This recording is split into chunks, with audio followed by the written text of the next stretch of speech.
오늘 닥터 레오송의 상처의 안녕 세 번째 시간인데요. 오늘의 고민은 과연 무엇일까요? 오늘의 고민은 상처 제품과 흉터 제품에 관한 고민입니다. 둘이 굉장히 많이 헷갈리죠? 저도 성형외과 의사가 아니었다면 둘이 차이점을 잘 몰랐을 것 같은데요. 1962년부터 건조 드레싱의 개념에서 수분 드레싱의 개념으로 바뀌어서 많은 상처 드레싱 제제가 나오고 있습니다. 크게 수분 환경을 최대한 만들어주고요. 통증 예방 및 밀폐, 흡수, 접착, 또 괴사 조직 제거 등의 기능에 따라서 여러 가지로 종류를 나눌 수 있습니다. 대표적인 상처 드레싱 제제로는 폼, 하이드로콜로이드, 하이드로겔, 필름, 항균 제제 등이 있고요. 반면에 흉터 관리 제품은 이미 상처 상피화가 다 끝난 이후에 흉터 생성을 방지하고 또한 이미 생긴 흉터를 좀 줄여주는 목적입니다. 대표적인 것은 실리콘 시트랑 실리콘 겔 등이 있습니다. 이 흉터 제품은 흉을 완전히 없애주는 것은 아니고 붉고 솟은 흉터의 붉은색을 감소시켜서 원래의 살색과 굉장히 비슷하게 하고 또한 솟은 조직을 주변 피부와 비슷한 높이로 맞춰주는 것이 주 목적입니다. 하나하나씩 볼까요? 상처 제품은 어떻게 쓸까요?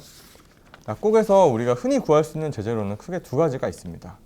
폼 그리고 하이드로콜로이드 제제죠. 폼 제제는 좀 두께가 두꺼워서 흡수력이 굉장히 좋습니다. 따라서 삼출물이 많은 상처에 적합하고요. 주로 봉합 상처나 아니면 깊은 찰과상 초기에 쓰일 수가 있습니다. 대표적으로는 메디폼이나 알레빈 등이 있겠죠. 반면에 이 폼 제제는 그 자체로는 접착력이 없어서 그 폼을 대고 그 위에 또 붙여야 하는 2차 드레싱이 필요한 경우가 있습니다. 반면에 하이드로콜로이드는 두께가 얇아서 삼출물을 흡수하는 기능이 좀 떨어집니다. 따라서 삼출물이 적은 가벼운 상처나 아니면 얕은 찰과상에 도움이 되고요. 또한 하이드로콜로이드 제제 자체에서 이제 딱지를 제거하는 기능이 있어서 딱지가 있을 경우에도 쓰면 좋습니다. 대표적인 제제로는 듀오덤이나 컴필 등의 제제가 있죠. 또 하이드로콜로이드 제제를 쓰다 보면은 상처와 반응해서 안에 하얗게 겔 형태로 일어나는 경우가 있는데요. 대부분 사람들이 이것을 고름과 혼동하기도 합니다. 그것이 아니고 이 드레싱 제제와 상처 간의 정상적인 반응으로 일어나는 것이기 때문에 이런 하얗게 일어난 겔 형태가 좀 심해진다면 하루에 한 번씩 갈아주는 것이 도움이 될 수 있습니다.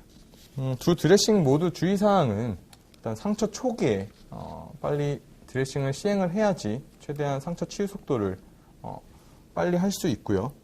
또한 소독보다는 물이나 깨끗한 생리식염수로 세척하는 것이 훨씬 좋습니다. 항생제 연고랑 같이 사용할 필요는 없습니다. 연고를 쓰게 되면 이 제제들의 그 접착력이 굉장히 약해지기 때문에 연고보다는 그냥 드레싱 제제만 쓰시는 것이 좋고요. 또 두 제품 모두 다 너무 자주 갈아줄 필요는 없습니다. 상처 초기에는 하루 이틀간의 간격으로 갈아주시면 되고요. 좀 진물이 줄고 상처가 나아가는 과정에서는 한 2, 3일에 한 번씩 갈아주는 것이 큰 도움이 됩니다. 장단점이 있는데요.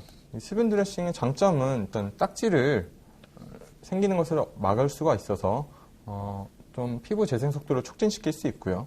크게 잘라서 맞게 사용이 가능합니다.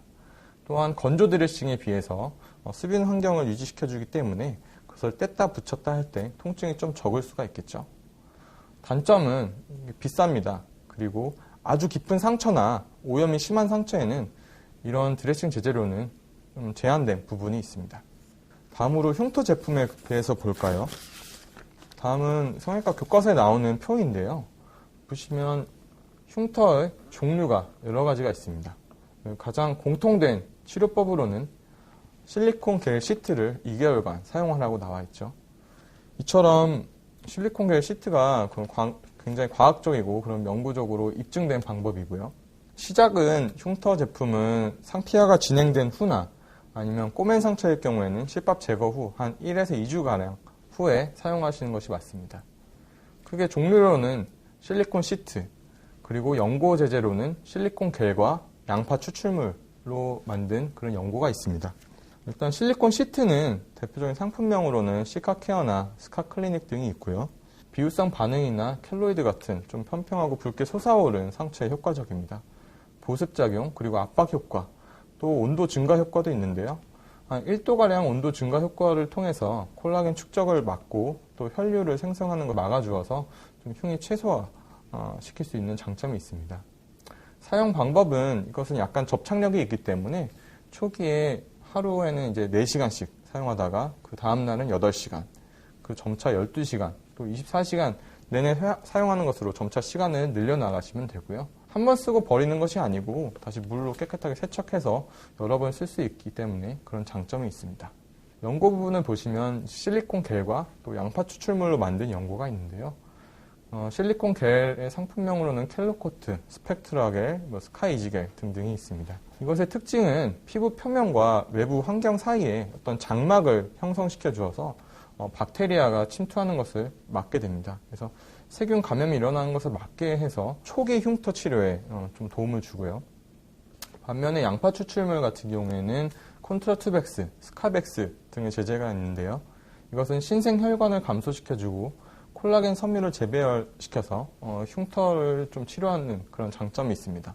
헤파린 성분이 들어있어서 흉터를 조금 부드럽게 하는 작용이 있습니다. 그래서 이 양파 추출물 같은 경우에는 흉터 후기 치료에 좀 도움이 됩니다. 이 연고나 실리콘 시트 두 개를 너무 욕심부려서 동시에 사용할 필요는 없고요. 각각 부위별로는 평평하고 넓은 부위엔 부착할 수 있는 실리콘 시트가 좋고 얼굴이나 손 또는 두피 아니면 목 부분 등 외부 노출이 심한 경우에는 실리콘 연고를 사용하는 것이 도움이 되겠죠. 그리고 굴곡이 심하거나 움직임이 많은 경우 시트를 붙이면 그 접착력이 떨어지기 때문에 역시 실리콘 연고를 발라주시면 됩니다. 중요한 것은 매일매일 꾸준히 사용하셔야 되고 적어도 3에서 6개월 이상 사용하셔야지 효과를 볼 것이라고 생각됩니다. 다음과 같이 상처 제품과 흉터 제품의 그런 비교 및 특징에 대해서 알아보았는데요. 적절한 그 상태에 맞춰서 쓴다면 큰 도움을 얻을 수 있을 거라 생각됩니다. 감사합니다.